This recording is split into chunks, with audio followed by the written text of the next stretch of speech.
నటుడు విజయ్ నేతృత్వంలోని తమిళ Vetri Kazhagam party Tamil Nadu assembly ఎన్నికల్లో అనూహ్య విజయం సాధించింది.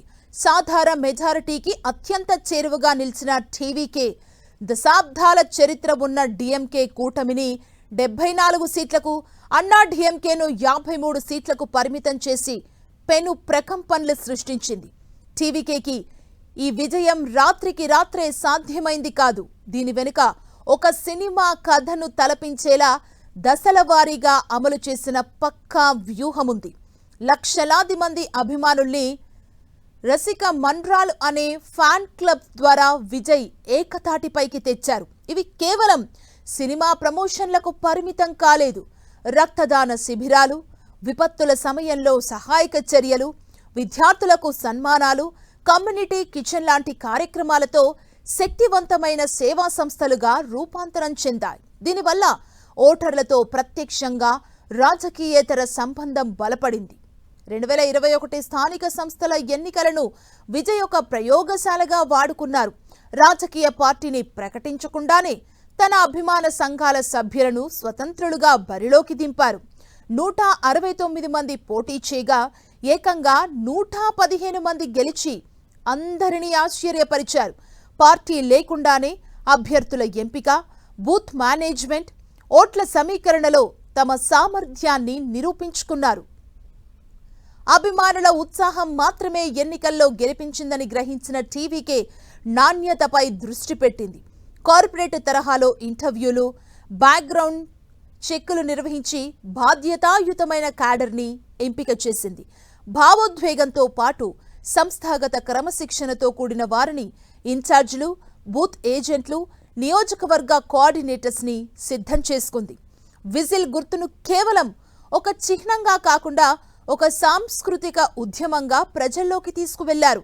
మహిళలు తమ ఇంటి ముందు విజిల్ ఆకారంలో ముగ్గులు వేసే స్థాయికి ఈ ప్రచారం చేరింది. ప్రచారం కోసం ఏళ్ల తరబడి నిర్మించుకున్న వాట్సాప్ గ్రూపుల నెట్వర్క్లను సమర్థంగా వాడుకున్నారు. వికేంద్రీకృత అమలు, విజయ్ చేతిలో కేంద్రీకృత వ్యూహాత్మక నియంత్రణ, ఈ రెండింటి కలయికతో క్షేత్రస్థాయిలో ప్రచారాన్ని పకడ్బందీగా నిర్వహించారు.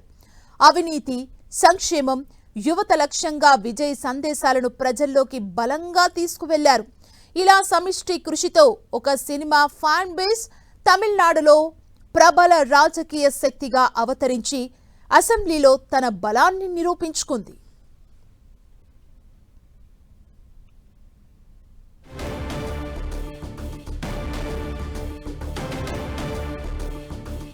తమిళనాడు అసెంబ్లీ ఎన్నికల్లో విజయ్కి చెందిన టీవీకే అతిపెద్ద పార్టీగా అవతరించింది.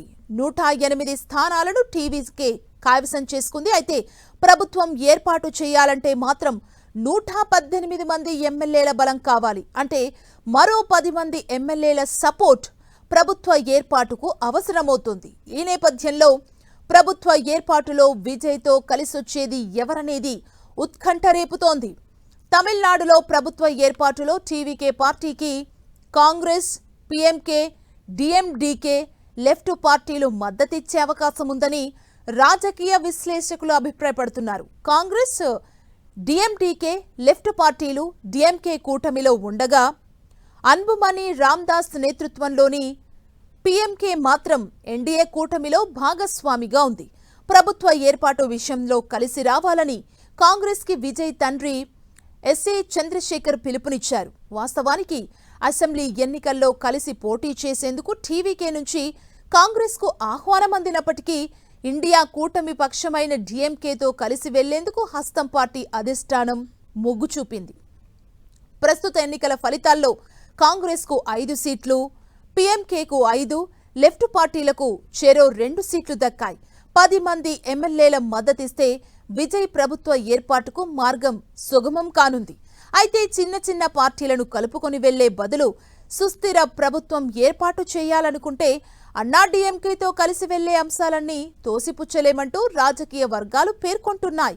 కానీ అన్నా డీఎంకే మాత్రం ప్రభుత్వ ఏర్పాటుకు నో చెబుతోంది. దీంతో విజయ్తో కలిసేది ఎవరన్నది ఉత్కంఠగా మారింది.